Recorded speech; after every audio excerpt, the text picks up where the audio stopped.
Zoom room to the National Weather Service, where we bring in Landon Aydlett with your work week weather forecast. Good morning. Good morning. It's another work week ahead of us, and it doesn't look too bad out there for us. How are y'all doing today? We're doing pretty good, other than it's another work week, but, you know. Yeah, I feel you on that one. I was just looking at the video when you're talking about the events in Washington and seeing all that snow. It's like, I really missed the snow this time of year. It was hot this weekend. It was very hot this weekend, but, you know, I'm actually supposed to be in New Orleans this week. I was supposed to have flown over there on Friday and Saturday for a week-long conference, but it's all virtual. So I'm here on Guam, and I'll be working overnight all this week attending that conference virtually. So that's the only downside that I have as far as what's going on this week for me. But weather-wise, we're not that bad off. And so let me flip the camera around, and we're going to try something new today. Jason's going to be running some slides for me, and you are set. Good. So let me talk about some of the headlines going on out there today. The beach hazard statement that we had for the man of war for the last week or so, that was canceled this morning because we've had no reports about the man of war persisting along the beaches here. However, we can still see those in the coming days, especially as the moderate to fresh trade winds continue across the region. So if you see those on the beach, please let us know. Send us photos, a text message on our Facebook page. Let us know that you're seeing those and where they're being found. The rip current risk, that has been high through the weekend. That has dropped to moderate, but we could see a high risk of rip currents again by midweek as the trade wind swell builds. Across Micronesia, that's where the action is right now. High surf advisory at all locations from the Marshall Islands to Palau with strong trade winds. There is a special weather statement out for Madro for near gale force winds. I'll be showing you those shortly. Small craft advisory for Madro, Koshrai, Pohnpei, and Chuuk. Minor inundation is possible because of the large seas and the high winds. And then we also continue our drought information statement for Kapinga, Maringi, and Pohnpei, where it's very, very dry down there. Next slide, Jason. Yep. This is the Facebook post from a few days ago, January 8th. Brandon, my brother, posted this on Shift, and that's showing the strong winds across eastern Micronesia. We'll see a little bit of that, but not to the extent that they're seeing across Micronesia. On the next slide, this is the polar orbiting satellite showing those winds this morning over the Mariana Islands. If you look up to our northwest, the upper left corner, you see those yellows and the reds. Those are the strong winds just behind a stationary cold front that sits well northwest of our area. That will not make it down to the Mariana Islands. That's going to stay to our north, eventually stall out and lose its characteristics. So that's going to stay away from our area, but we're going to see a little bit of a uptick in north swell in the coming days as a result of those stronger winds. Next slide, that shows the broader picture from the Philippines all the way to the dateline. And if you look towards the dateline all the way to the east, that's where all those strong winds are situated across the Marshall Islands. You have Kwajalein over there on the east, and then the yellows and reds, that's approaching the dateline. Those winds are beginning to subside just a little bit, so we're going to see that special weather statement likely expire later today. Next slide, the current conditions. We are sitting right about 10 miles per hour east winds across Guam and the CNMI. Current temperature 79 degrees, and of course it's going to climb. It's going to be another warm, muggy day for us as the trade winds have subsided a little bit across the region. The rainfall, we're a little bit below normal for this time of year. We had a trace of rain yesterday. The record for the day for yesterday was 1.35 inches set in 2002.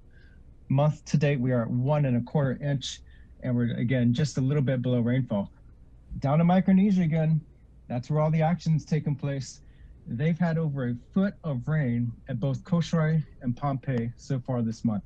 So they are the big winners when it comes to rainfall. They've had some problems out there with the winds, the rains, and some trees coming down. I've seen photos from one of my friends at the College of Micronesia in Pohnpei last week. So they're having some heavy weather. Next slide, this is the ongoing drought situation. This is issued by the USDM, US Drought Monitor. This is on January 7th. Most locations are wet, but we are starting to dry across the region. We were able to spot a couple of wildfires in southern Guam over the last several days. Of course, man-made wildfires.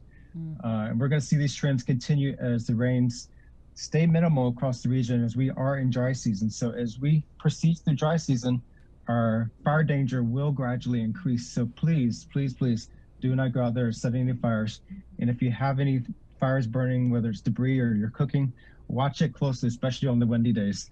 And down there to the south, Kaping, Marangi, they remain in exceptional drought where they have problems, but rainfalls are gradually increasing across there, giving some minimal relief. Next slide, the sea conditions. We're looking at combined seas of 6 to 8 feet. That's a component of the east swell at 6 feet and northwest swell at 3 feet. There was a beautiful long period northwest swell yesterday seen across Tengisan and Tumon Bay areas. We're going to see that continue at least through today. Looking through the charts, not much change in the week ahead as the trade wind swell will dominate, but of course we could see a little uptick by midweek. That's going to bring our rip risk up just a little bit to high rip risk. And then in the tropics on the last slide, no tropical weather action going on right now. And finally, the last slide, you were talking about steak earlier. Do you want it all chopped or do you want it chopped by the slice? Well, Wow. you know, as long as it's available, that's all that matters. This is one of my favorites. This is Japanese Hamburg steak. Right. My God, since the first trip I took to Japan, I fell in love with hamburger steaks, and they do it well. So They do it the best. You can come over. Yeah, you can come over to my camera now, Jason. I'm going to show you just a loop over there on my computer now. This is the water vapor showing that abundant dry area across the Mariana Islands. Again, that's the yellows up here, and then wedging down over the Mariana Islands. But the moist weather, the showers and thunderstorms, they persist across eastern Micronesia, Chuuk, Pohnpei, Koshwai, and then just south of Madro. Kapinga, right there, just south of all the heavy rains. This is where they really need it. And then in the infrared, that frontal boundary sits up here to our northwest. And again, that's not going to make it down to the Mariana Islands, so no concerns for that for us. And that's all I got. Landon, you are the second person so far on the show today to tease us and dare I say torture us with steak. You know, you got my wheels spinning as I was making my slides this morning, and I was like, my God, I want some steak so bad right now. And, you know, as soon as we can travel, I will probably hop a plane, go up to Japan for a weekend, grab a steak, and come back. It's a long way to go for a hamburger patty. After a year of being grounded, I'll be ready to travel. Yeah, everyone's got itchy feet. A short weekend. Right on, Landon. Thanks. Thank you. Y'all have a great day. You too. Be safe. 6:56 on the link. It's the Breeze 93.9 or KUAM FM and Agotni, Guam. Cover Me, brought to you by Burger King, is coming up this morning. Burger King, where chicken fries are back in town. We're coming back with the Guam Ethics Commission next on the link. It's the Breeze 93.9. Good morning.